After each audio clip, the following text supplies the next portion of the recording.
बाद गोल्डी और नमन परी से मिलते हैं और कैजुअली बात करते हैं। उसी वक्त रेहान कॉलेज पहुंचता है। आज वो बहुत एक्साइटेड है। आखिर इतने दिनों बाद वो अपनी आरजू से मिलने वाला था। उसने एक बार फिर से अपने आप को आईने में देखा, बाल ठीक किए और अपना बैग कंधे पर डाला और चॉकलेट और बुके लेकर प्यारी सी स्माइल के साथ जैसे ही बाहर निकला, परी, गोल्डी और नमन ने उसको घेर लिया।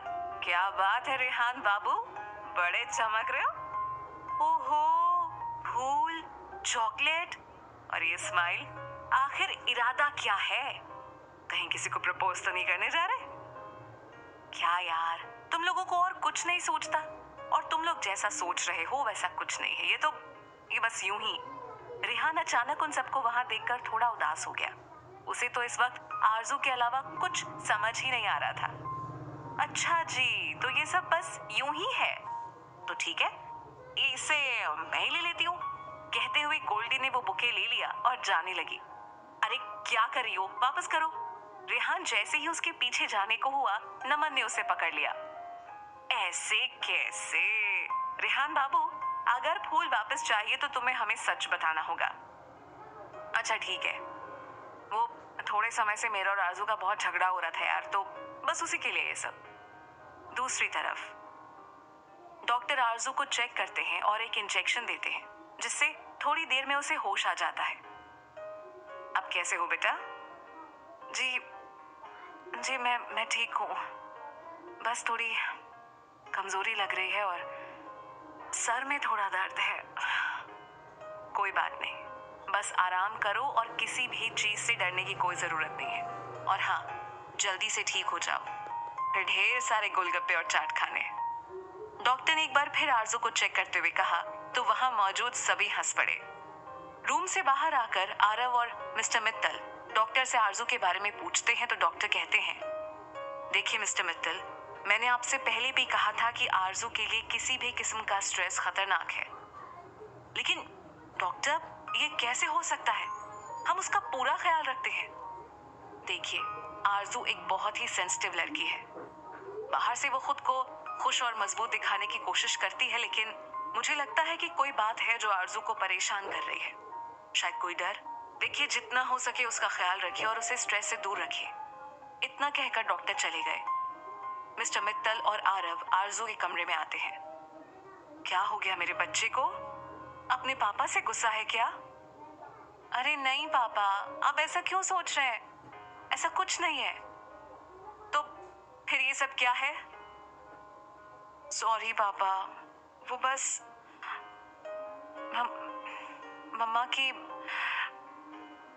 मम्मा की आरजू की आंखों में आंसू आ गए तो मिस्टर मित्तल ने उसे गले से लगा लिया। अरे नहीं बच्चे, रोते नहीं। आपको पता है, आपकी मम्मा को आपकी आंखों में आंसू बिल्कुल अच्छे नहीं लगते थे। अगर उन्होंने आपको ऐसे रोते देख लिया ना, तो वो मुझसे गुस्सा हो जाएंगी और फिर भूत बनकर मुझे डराएंगी और मुझे आइसक्रीम भी खाने को बिल्कुल नहीं देंगी। मिस्टर मित्तल के कहते ही आरजू रोते में हंस पड़ी। पापा, आपने बिगाड़ा इस नकचड़ी चुहिया को, आरव ने आरजू को चिढ़ाते हुए कहा। पापा, आरजू ने भी शिकायत लगाई। और नहीं तो क्या, दिन भर तो फूलन देवी बनी फिरती है और यहाँ छुई मुई बन के बैठी है। आपको पता भी है पापा, मुझे और रेहान को दिन भर कितना परेशान करती है। रेहान का नाम सुनकर आरजू फिर से उदास हो गई थी। हाँ तो क्यों नहीं करेगी, हक बनता है उसका। बेस्ट फ्रेंड है वो तुम्हारी, और इससे भी बड़ी बात, छोटी है वो तुमसे। इसीलिए तुम्हारी जिम्मेदारी है कि तुम उसका ख्याल रखो। मिस्टर मित्तल ने जैसे हुक्म देते हुए कहा तो आरजू भी आरव को चिढ़ाने लगी और फिर दोनों के बीच चूहे बिल्ली का खेल शुरू हो गया। कॉलेज में आरजू के लिए ये सब ओके, लेकिन फिर भी अगर तुम्हें चाहिए तो तुम्हें हमारी बात माननी पड़ेगी। कौन सी बात? देखो यार, हम सब जानते हैं कि तुम तीनों बचपन से दोस्त हो, बट हमें तुम्हारी दोस्ती की कहानी सुननी है। यार ये क्या बात हुई? हाँ यार बताओ ना, तुम तीनों दोस्त कैसे बने? साथ में क्या सारी मस्ती की? एक दूसरे से कैसे लड़ते हो, कैसे मनाते हो? प्लीज बताओ ना। अब तक तो कॉलेज के कुछ और स्टूडेंट्स भी उनके साथ शामिल हो गए, या यूं कहें कि गोल्डी और नमन ने मिला लिया था। दरअसल यही उनका प्लान था, रेहान और बाकी स्टूडेंट्स को बहाने से एक जगह उलझाओ ताकि सना को आरव को फंसाने का मौका मिल सके। अच्छा बाबा ठीक है, बताता हूँ। बचपन की दोस्ती। मिस्टर हरी शर्मा, रमेश मित्तल, जानकी जी और रेवती जी कॉलेज में साथ ही पढ़ते थे। वहीं प्यार हुआ और फिर शादी। सब साथ में बहुत खुश थे। मिस्टर शर्मा और मिस्टर मित्तल ने साथ में बिजनेस शुरू किया, जो बहुत अच्छा चल निकला। उनकी खुशियों को उस वक्त पंख मिल गए जब उन्हें पता चला कि जानकी जी और रेवती जी प्रेग्नेंट हैं। सब खुशी में झूम उठे। चारों मिल के आने वाले बच्चे का ध्यान रखते और इसमें उन्हें उनके परिवार का पूरा सहारा था। रेवती जी का ख्याल रखने के लिए उनकी बहन देवकी जी भी वहां पे आई थी। इसी बीच एक हादसा हो गया और रेवती जी किसी तरह सीढ़ियों से गिर गईं। उन्हें जल्दी से अस्पताल ले जाया गया। डॉक्टर्स ने किसी तरह कोशिश करके बच्ची को तो बचा लिया, लेकिन रेवती जी को नहीं बचा सके। मिस्टर शर्मा पर तो मानो पहाड़ ही टूट पड़ा। वो गम में डूब गए। ऐसे समय में मिस्टर मित्तल और जानकी जी ने उनका पूरा साथ दिया। समय के साथ मिस्टर शर्मा ने खुद को और रेहान की जिम्मेदारी को संभाला, मगर ये इतना भी आसान नहीं था। ऐसे समय में कुछ परिवार के दबाव और कुछ रेहान के भविष्य की सोचकर उन्होंने रेवती जी की छोटी बहन देवकी जी से शादी कर ली। समय के साथ सब आगे बढ़ने लगा। उनकी जिंदगी में एक बार फिर खुशियों ने जगह दी, दस्तक दी, जब जानकी जी ने आरजू और देवकी जी ने अजय को जन्म दिया। लेकिन ये सब रेहान के लिए एक बुरे सपने की तरह था। अब तक तो वो बच्चा था और शायद इसलिए उसे कुछ समझ नहीं आता था, लेकिन अब उसे समझ आने लगा। देवकी जी ने असल में कभी भी रेहान को अपनाया ही नहीं। उन्हें रेहान का अपने आसपास होना भी बुरा लगता था। वो हमेशा बस उसे दुत्कार देती थी। पहले रेहान सोचता, शायद मेरी किसी वजह से या मेरी किसी गलती की वजह से माँ मुझसे नाराज है।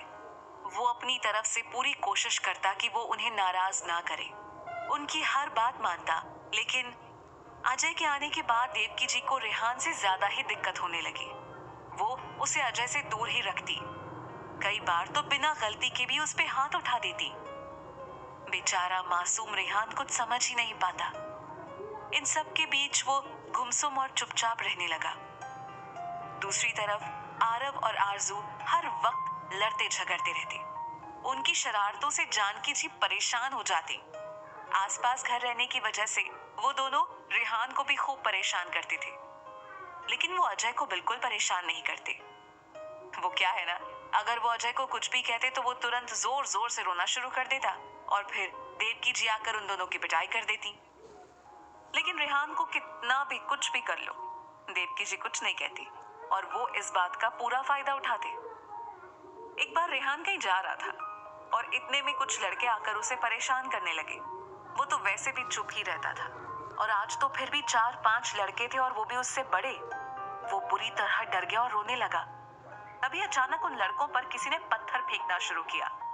पत्थर इतने ज्यादा जोर से और जल्दी जल्दी पड़ रहे थे कि उन्हें कुछ समझ ही नहीं आ रहा था। अंत में उन्हें वहां से भागना पड़ा। इसके बाद आरजू और आरव एक पेड़ के पीछे से निकलकर उसके पास आए। तो ठीक तो है ना? हाँ, मैं ठीक हूँ। लेकिन तुम दोनों यहाँ क्या कर रहे हो? रेहान अभी भी डरा हुआ था और इसीलिए अटक अटक कर बोल रहा था। लेकिन उसके ऐसा बोलने से आरव और आरजू दोनों जोर से हंस पड़े। तू तो बिल्कुल बकरी है। उनकी इस बात पर रेहान गुस्से में वहां से चला गया। ओए बकरी, तेरे मम्मी पापा ने सिखाया नहीं, जब कोई मदद करे तो उसे थैंक यू बोलना चाहिए। तुम लोगों ने मेरी मदद की या मुझे चिढ़ा रहे थे? अच्छा जी, हमारे चिढ़ाने से बुरा लगा? तब कुछ क्यों नहीं बोला जब वो लड़के तुम्हें परेशान कर रहे थे? परेशान तो तुम लोग भी मुझे करते हो, फिर तुम में और उनमें क्या फर्क है? फर्क है, हम तुम्हें परेशान कर सकते हैं क्योंकि हम तुम्हारे दोस्त हैं, वो नहीं। आरजू ने हाथ बांधते हुए अकड़ से बोला।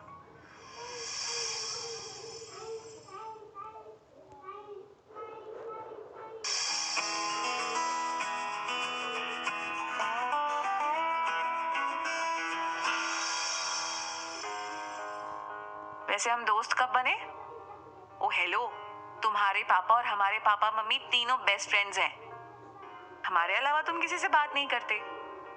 और सबसे बड़ी बात, जब हम अजय को परेशान करते तो वो तुरंत अपनी मम्मी से हमारी शिकायत कर देता है क्योंकि वो हमारा दोस्त नहीं है। लेकिन तुम कभी भी हमारी शिकायत नहीं करते क्योंकि तुम हमारे दोस्त हो। आरजू और आरव ने रेहान के चारों ओर घूमते हुए बारी बारी कहा, देखो, देख बकरी, अगर तुम हमारे दोस्त बनते हो तो उसमें तुम्हें फायदा होगा। कैसे? उन दोनों के करीब आने से रेहान को घबराहट हो रही थी। तुझे सबसे ज्यादा परेशान कौन करता है? तो तुम लोग। मेरा मतलब सब। और इन सबसे तुझे कौन बचा सकता है? रेहान पजल से उन्हें देखने लगा। अगर हम तेरे दोस्त बनते हैं तो तुझे सिर्फ हम परेशान करेंगे और कोई नहीं, समझा बकरी? कुछ देर सोचने के बाद, देखो, ये लंगूर तो ठीक है लेकिन मुझे चुईया पसंद नहीं। तूने चुईया किसको बोला? गुस्से में पैर पटकती आरजू ने कहा तो रेहान बोला, तुझे। और वो भागने लगा और उसके पीछे आरजू भागने लगी और आरव। उस दिन पहली बार रेहान खुलकर हंसा और इस तरह इन तीनों की दोस्ती भी हो गई। रेहान अब भी शांत रहता, लेकिन जब वो उन दोनों के साथ होता तो सब कुछ भूलकर हंसता मुस्कुराता। धीरे धीरे वो पक्के दोस्त बन गए। उनके बीच कभी कोई सीक्रेट नहीं होता, लड़ाई भी जमकर होती और मस्ती भी। कहते हैं सब दिन समान नहीं होते। ऐसा ही कुछ इनकी जिंदगी में भी हुआ। जब आरजू 7 साल की और आरव 9 साल का था, तभी एक हादसे में जानकी जी का देहांत हो गया। रमेश जी ने अपनी तरफ से पूरी कोशिश की बच्चों का ख्याल रखने की, लेकिन घर और काम के बीच सामंजस्य नहीं बैठा पा रहे थे। उस पर बच्चे बार बार अपनी माँ को याद करते। इन सब में मिस्टर मित्तल चिड़चिड़े होने लगे। इसका नतीजा ये हुआ कि अब दोनों बच्चे चुपचाप रहने लगे। रेहान अपनी तरफ से पूरी कोशिश करता, लेकिन वो तो खुद बच्चा था। उसे भी इन सब के बारे में ज्यादा पता नहीं था। और सबसे बड़ी बात, जिन्होंने उसे हंसना सिखाया, अब वो खुद खामोश थे। उसे भी समझ नहीं आ रहा था कि क्या करें। दोस्तों, भगवान ने दुनिया में जो सबसे शक्तिशाली चीज बनाई है वो एक लड़की, औरत होती है। एक लड़की हजारों मुसीबतें झेलती है, लेकिन अपने परिवार को हर मुसीबत से बचाती है और उनको मुस्कुराने की वजह देती है। यहाँ भी यही हुआ। इतनी सारी परेशानियों में आरजू उम्र से पहले बड़ी हो गई। उसने अपने पापा और भाई और अपने दोस्त की परेशानी को समझा और उनकी जिम्मेदारी उठा ली। उनका ख्याल रखते रखते वो अपनी परेशानियों को नजरअंदाज करने लगी। इसी बीच एक और बात हो गई। एक बार आरजू, आरव और रेहान तीनों बैठकर बातें कर रहे थे। तभी अजय दौड़ता हुआ आया। पता नहीं कैसे उसका पैर फिसल गया और वो गिर पड़ा। वो तीनों उसे उठाने गए, लेकिन तभी देवकी जी वहां आ गई और उन तीनों पर बरस पड़ी। वो उन्हें मार भी रही थी और साथ में चिल्ला भी रही थी। इन सब में उनके मुंह से निकल गया कि रेहान जानबूझकर अजय को मारना चाहता है क्योंकि वो उसका सौतेला भाई है। उनके ऐसा कहते ही अचानक से उन्हें एक तमाचा लगा। दरअसल बगल के कमरे में मिस्टर शर्मा और मिस्टर मित्तल ऑफिस से रिलेटेड कुछ बातें कर रहे थे और शोर सुनकर बाहर आ गए। उन्हें वहां देखकर तीनों जल्दी से भागकर उनके पीछे छुप गए। मिस्टर मित्तल उन्हें लेकर अपने घर चले गए। तीनों आज बहुत डरे हुए थे और उनके मन में बस एक ही सवाल था, पापा ये सौतेला क्या होता है? डरते हुए उन्होंने पूछा। मिस्टर मित्तल को समझ में नहीं आ रहा था कि वो कैसे रिएक्ट करें। उनकी मुश्किल को मिस्टर शर्मा ने दूर किया। उन्होंने कहा कि अब रेहान से सच छुपाना सही नहीं होगा और उन्होंने उसे सब सच बता दिया। पापा, हमारी भी मम्मा नहीं है तो क्या आप भी दूसरी मम्मा लाइएगा? क्या वो भी हमें इसी तरह मारेगी? मिस्टर मित्तल के पास इन सवालों के कोई जवाब नहीं थे। उन्होंने अपने बच्चों को अपनी गोद में छुपा लिया, लेकिन अब मिस्टर शर्मा और मिस्टर मित्तल दोनों को ये समझ आ गया था कि उन्हें बच्चों की भलाई के लिए कुछ और बड़े कदम उठाने पड़ेंगे। कुछ ही दिनों बाद उन लोगों ने बच्चों को खुद से दूर भेजने का फैसला कर लिया और उनका एडमिशन देहरादून के एक बोर्डिंग स्कूल में करवा दिया। हॉस्टल की दोस्ती। अमूमन बच्चों के लिए हॉस्टल किसी सजा की तरह होता है, लेकिन आरजू, आरव और रेहान ने बीते दिनों में जो कुछ भी झेला था, उसके बाद हॉस्टल उनके लिए किसी नेमत से कम नहीं था। मिस्टर मित्तल उन्हें हॉस्टल छोड़ने जा रहे थे। रास्ते में सब चुपचाप बैठे थे और खिड़की के बाहर देख रहे थे। ऐसे में मिस्टर मित्तल ने उन्हें समझाने के लिए एक जगह कार रोकी। बच्चों, आप सब बहुत अच्छे दोस्त हैं ना? क्या आप मुझसे भी दोस्ती करोगे?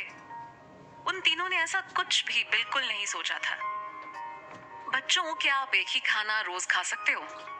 या फिर एक ही शरारत रोज कर सकते हो? उन लोगों ने अपना सिर हिलाया। बिल्कुल। अगर ऐसे ही लाइफ में एक ही जैसी हर चीज होती रहे तो बोरिंग हो जाएगी।